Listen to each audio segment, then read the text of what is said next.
Good evening and welcome to RFL. I'm Richard French. All eyes remain on the state of Texas tonight, where the remnants of Hurricane Harvey continue to pound the Lone Star State, bringing flood lines into the state like they've never seen before. Much of Houston underwater this evening. At least 7 people already declared dead. Number only expected to grow. Let's go live now to Houston and Lana Zak. Good evening. The need here in Houston is so profound. The air and water rescues are continuing. Many people still say that they need help. The mayor says that is the most urgent concern for him, plucking people from those rising floodwaters. America's 4th largest city is underwater. More rain to come, 4 feet of rain predicted in some areas. People standing on top of submerged mailboxes. This interstate in Houston now a river. This is Hobby Airport before Harvey and now. The catastrophe about to get worse. The Army Corps of Engineers now releasing water from dams that are filling up too fast. People living downriver told to evacuate. The Texas governor activating the entire National Guard, ordering 9,000 more troops to assist the 3,000 already on the ground. Rescue operations continuing around the clock. Hundreds of rescuers in boats, helicopters, and trucks saving animals and people from rising floodwaters. And around 6 a.m., something fell off one of the nightstands, woke us up, and water was coming in fast. Shelters filling up rapidly. More than 2,900 people seeking refuge at the George Brown Convention Center and receiving some cheer from Batman and his son. When a city needs a hero, I mean, we got to be here. We got to help this city. And more continue to come. Evacuees showing up at hotels only to find that there are no more rooms. If this hotel will just give us a room. I think they have convention people coming in with reservations. Meanwhile, some try to take advantage of the terrible situation, preying on abandoned homes and businesses. One shop owner asking for help, posting this image from his security camera of looters going unpunished. And people continue to stream in here, literally by the thousands. By last count, there were nearly 4,000 people that were here. Their capacity is 5,000, and the Red Cross says that they believe that they will reach it tonight. Reporting live from Houston, Lana Zak, ABC News. Back to you. Thank you, Lana. And as we said, we are only the beginning here. Let's bring in our panel this evening. Dominic Carter, political journalist and author, and Andrew Whitman, senior political correspondent. And Andrew, you worked down in the Corpus Christi market for many years, and when people say this thing is unprecedented and biblical to flooding, explain to people what 5 inches of water look like in that market. Now they're talking about 50 inches. 5 inches will flood a lot of the low-lying areas, and there are ravines and bayous there. That's their main drainage system there. But the biggest problem in Houston, Manhattan builds up.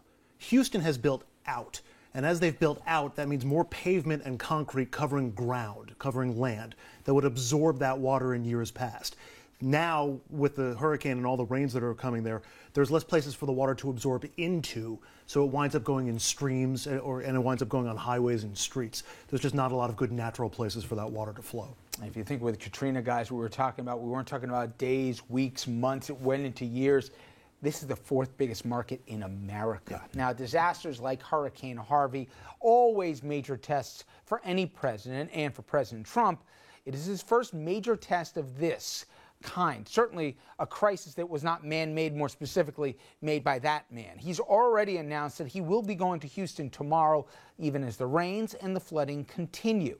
He also did a whole lot of tweeting about the storm this weekend, praising his and the government's efforts in dealing with the storm, though he never tweeted out information about how people can actually help storm victims or, for that matter, donate to the Red Cross. In addition, we cannot overstate how important his response to the storm is and will be. If you need any reminders, how about this? I want to thank you all and Brownie, you're doing a heck of a job. The FEMA director's working 24 hours. With that in mind, the president was tweeting a lot about other topics this weekend, including some where he attacked his political enemies, others, including his promotion of a new book by the sheriff in Madison, Wisconsin, another of his vocal supporters. Trump also took some non-storm actions here while everyone else was focusing on the storm bearing down on Houston, including some that would have gotten a whole lot more airtime and healthy amounts of criticism had it not been for Hurricane Harvey. Among them, he pardoned controversial Arizona Sheriff Joe Arpaio. He made his transgender military ban official, and he advanced the process by which 800,000 Dreamers, those are undocumented immigrants who came here as little kids, could be deported. And he also fired a controversial aide and Steve Bannon acolyte Sebastian Gorka, and reversed an Obama ban blocking the military for selling surplus supplies, including tanks, to local police departments. Dominic, we're going to find out if anyone had any open questions about this president. Forget about what happens tomorrow. I know him and the First Lady will be going down there. But what happens afterwards, how you appropriate the funding, where you're going to put these people up. Because no matter what, even if the president would love to blame the governor or the mayor or whatever else, and there will be finger pointing if this isn't handled right, in the end, he's the commander-in-chief. This will be a huge test for this administration. Well, so far, even critics would probably have to admit, Richard, that the president has passed the test thus far as it relates to Texas and possibly Louisiana. It's still very early.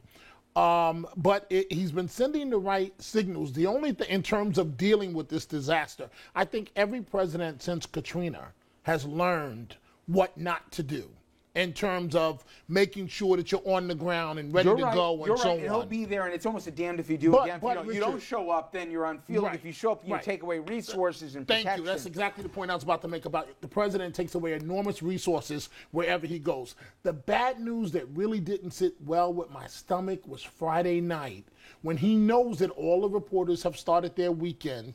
He knows the other reporters are assigned to Texas, and that's when he drops all this major news about Sheriff Joe and so on. Yep. That stuff was disgusting. And when we have more time, we'll talk about it, just, to me, how unseemly that pardon was. But, Andrew, this comes down to dollars and cents and mobilizing resources. Folks I know in our area remember that when Hurricane Sandy beat us up here, specifically on the coastal areas of this region, there was a lot of Texas lawmakers whose district's underwater right now who didn't want to give funding.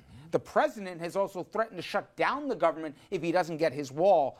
Rhetoric and reality are going to collide here sooner than later in Washington. They are, although I think when it comes to this storm, there's going to be a lot more support than there was after Hurricane Sandy. Even Peter King made a big point of it over the weekend, saying, look, I know you guys all voted against Sandy relief. We're going to do the right thing. Governor Christie has encouraged the Republican delegation or the delegation in New Jersey to support this kind of funding. I mean, the jury's still out in terms of the government's response to this storm so far. The next big test is going to be tomorrow. Does the president bring too many resources away from the area in need for this photo op? And I will say, the one, for me, in addition to the timing of the news from Friday night, there was a lot of very Trump-focused conversation from the president over the weekend. Most people were focused on Texas, how to help, what we should do. Trump was focused on Trump and making sure that Trump looks good coming out of this from Texas. Points and everything else. Yeah. And maybe we're looking at it too closely, but he will be either very presidential or he'll be exposed here. And I hope for the country he handles this as well as possible. Okay, gentlemen, thank you. We take a quick break. When we come back, an RFL special report, The Road Ahead. We'll take a look at the opening of the brand new Governor Mario M. Cuomo Bridge, how it came together, and how its bridge is replacing the Tappan Zee and helping to redefine the Lower Hudson Valley. Some terrific reporting from the folks at the Journal News in Lower Hud. They'll be joining us straight ahead.